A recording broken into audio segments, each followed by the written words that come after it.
Minamata's is a story of environmental mercury, methyl mercury in fish.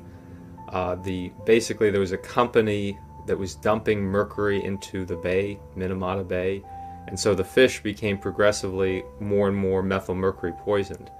And as that happened, the people started eating the fish, and actually first the animals who were getting fish, cats, dogs, that kind of thing, began eating it, and they went crazy. They started throwing themselves off cliffs. The babies to the animals died.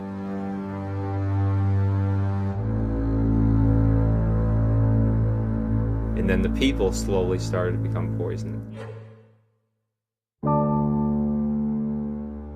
What they found is that the individuals that were least affected by eating the mercury-tainted fish were the mothers who were pregnant at the time. And the individuals that were affected the most dramatically were the children in utero when the mother ate the fish. So in effect, the fetus, the child that the mother was carrying, protected her from mercury toxicity by absorbing the mercury from the mother.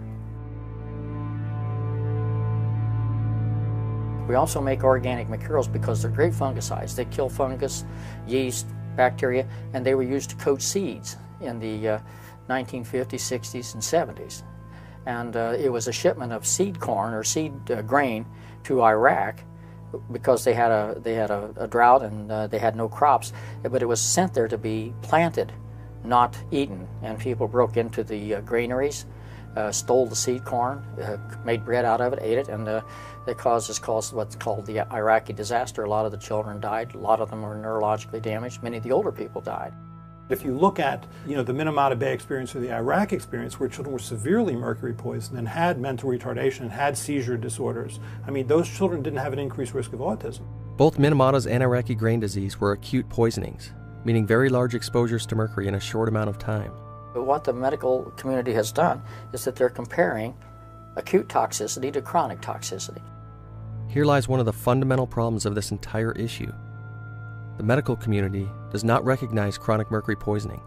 You give the child a shot on the day of birth. 2 months later, you give him another bolus dose. 4 months, you give him another bolus dose. 6 months, you give him another.